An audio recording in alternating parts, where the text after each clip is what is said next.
पहले इसको सुनो। आज़ादी अगर भीख में मिले तो क्या वो आज़ादी हो सकती है? आप खुद बताइए। ऑफ कोर्स वो आज़ादी नहीं थी, वो भीख थी। और जो आज़ादी मिली है वो 2014 में मिली है। अभी इन अंकल जी को सुनो। आपके पापा भगत सिंह जी के भाई थे। आपके पापा से आपने क्या कहानियां सुनी हैं भगत सिंह जी के बारे में? मेरे परिवार की 3 पीढ़ियों ने, 3 जनरेशन्स ने फ्रीडम मूवमेंट में हिस्सा लिया।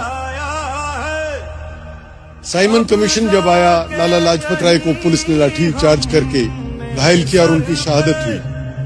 तो बंगाल की नेत्री वासंती देवी, जो सीआर दास की पत्नी थी, उन्होंने आह्वान किया कि क्या इस देश की तरुणाई में कोई आदमी ऐसा है जो इस राष्ट्रीय अपमान का बदला लेगा कि सरदार भगत सिंह और उनके साथियों ने इस दायित्व को उठाया और अपना फर्ज निभाया। वो सजा सुनाई गई जी।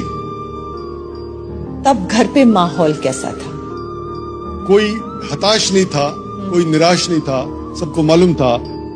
यहाँ तक कि माता जी को उन्होंने कहा, अपनी मदर को, विद्यावती जी को, कि जब मेरी फांसी होगी तो लाश लेने आप मत आना। ऐसा ना हो कि कहीं आप रो पड़े और लोग कहें कि भगत सिंह की मां रो रही है। मेरे फादर 12 साल के थे। स्वाभाविक तौर पे उनकी आंखों में आंसू आ गए। तो भगत सिंह जी ने अपने जीवन का अंतिम पत्र उन्हें लिखा, जो कुछ इस तरह है। प्रिय कुलतार, आज तुम्हारी आंखों में आंसू देख के बहुत दुख हुआ। हौसले से रहना, शिक्षा ग्रहण करना और अपने स्वास्थ्य का ख्याल रखना। और फिर कुछ उर्दू में शेर लिखे। उसे फिक्र है हरदम नया तर्जे जफा क्या है, हमें ये शौक है देखें सितम की इंतहा क्या है।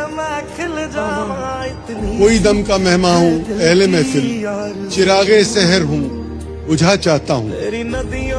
मेरी हवा में रहेगी ख्याल की बिजली, ये मुश्ते खाक है फानी रहे ना रहे।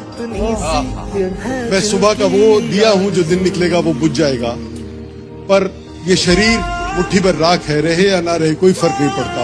मेरे विचार जिंदा रहेंगे और देश की आने वाली पीढ़ियों को प्रेरणा देंगे। और जिस दिन 12 घंटे पहले उन्हें फांसी दे दी गई, शायद इतिहास में पहली और आखिरी बार हुआ कि शाम के समय फांसी दी गई। सरकार ने फांसी दी और बाद में उनके शरीर परिवार को नहीं दिए। उनकी डेड बॉडीज को टुकड़े करके, काट के, बोरियों में भर के